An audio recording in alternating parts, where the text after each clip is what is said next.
So up on Mount Hood, one Saturday night,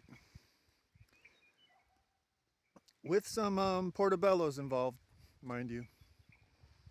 But I don't think that invalidates things. My friend had come up from California, and so of course we're gonna goof around and experience the beauty of nature and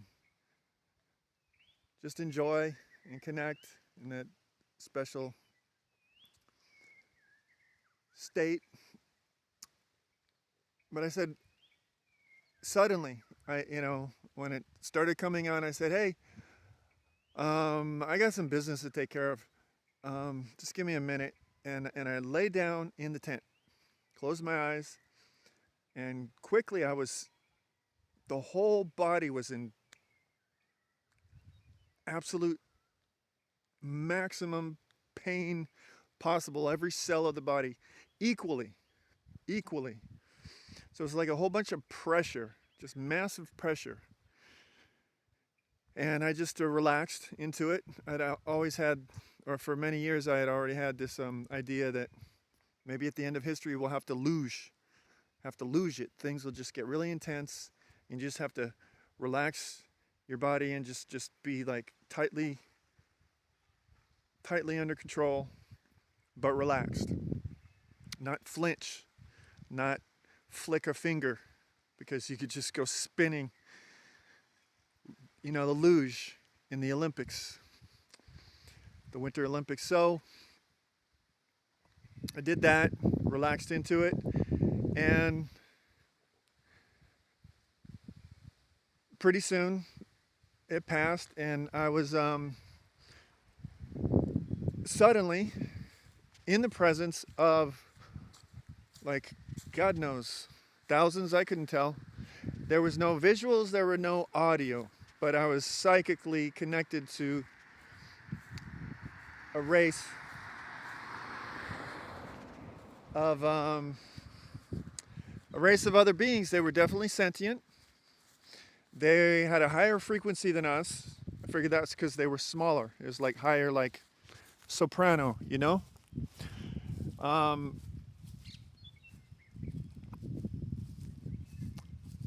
They were distinctly hive mind in mind-to-mind communication with each other. That's how they existed. I immediately knew that. And I thought of this Zen, this really crucial, amazing, I think it's amazing Zen depiction of how we are, our relationship to each other. We are not one, not two.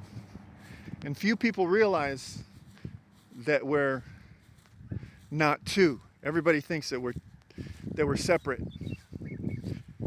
And then some spiritual people, they try to act like we're one, which is also too far in the other direction. We are not one, but we're also not two. So I just wanted to bust out with that. And I was experiencing it, not myself, but I experienced other beings that were that way. So I don't know how they were communicating with me. I don't know if it was like they had one person of them representing them and like faced towards me and communicating with me, but it was all psychic communication. And so the whole interaction consisted basically of me asking questions and getting answers, mind to mind. And I asked all kinds of questions. Then it occurred to me to say, oh, hey, what does NASA and the US Air Force know about you guys or think about you guys? And they just kind of were like, yeah, they were just hemming and hawing. They didn't freely give that information. So immediately I didn't trust them. I don't know if I was able to hide my distrust, but I didn't trust them.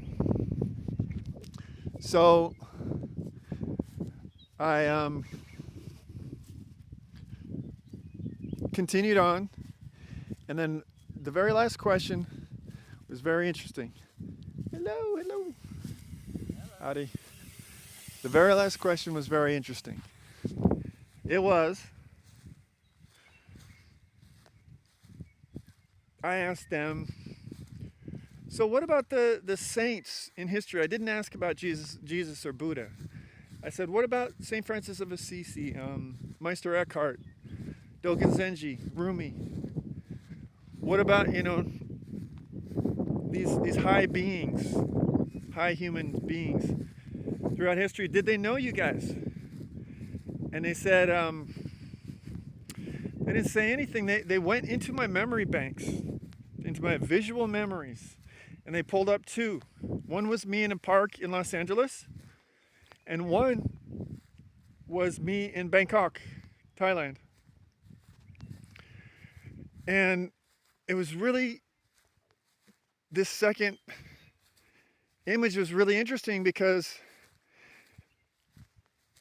that was Saturday, and on Thursday I caught the end of a documentary about Thailand, and that's where I learned that Bangkok is the city of angels. I'd been there many times and never knew that. So if they had done that on Wednesday, I wouldn't have known what the heck it meant. But I immediately knew that they said, okay, the saints did have encounters with us, and they considered us to be angels. And I ended up, and to this day, this is many years later, to this day I believe that they were the Greys. And another thing that I experienced immediately was that they had this feeling that they were neither good nor evil. But there was kind of a clinical, like, sterile bleach, stainless steel hospital kind of feeling to them, which made me feel that they were, like smell feeling to them, that made me feel like they were on the side of not so good.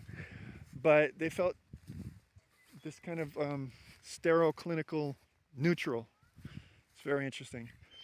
And so all these different details, to me, it corroborates the idea that they're the Greys.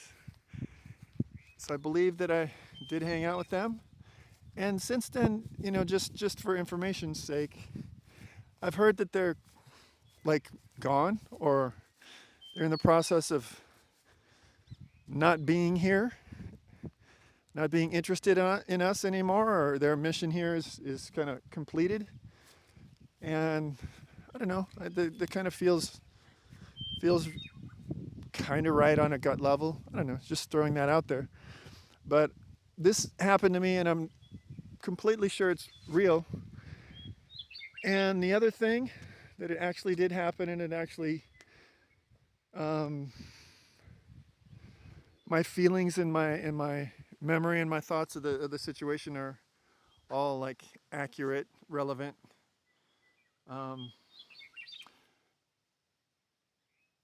And I feel like it was a loyalty test, and being that they could be in my mind, and I did not trust them. Maybe I failed the loyalty test. I didn't have any, but I tried to fake that I was fine with them. I tried to not transmit that I didn't trust them. So yeah, because there's never been another encounter with beings like that since that time. And last detail, I left the tent. My friend came up fairly quickly after that. It's good timing. And I figured this was like 45 minutes or so of an experience. I said, what time is it? Or how long have I been, or whatever? He said, you've been like 6 hours. He was sad and disappointed and hurt, because he came all the way up from California, and I was sad. But I thought this was much less than an hour.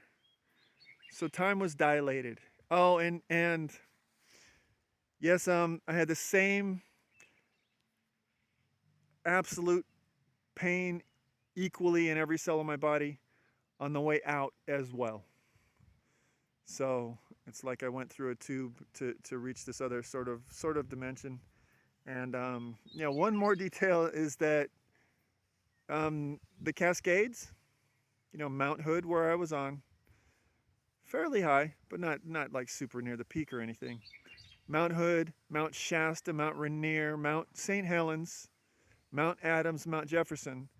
These are all the Indians. They tower up above. There's these volcanic cones. They're amazing. The Indians all had a feeling about them. They were like other beings up there, and etc. And I can tell you, it got freaky that day, that night. I never had fear. I was just interested in really curiously calm and just observant. So that's a true story, and take from it what you will.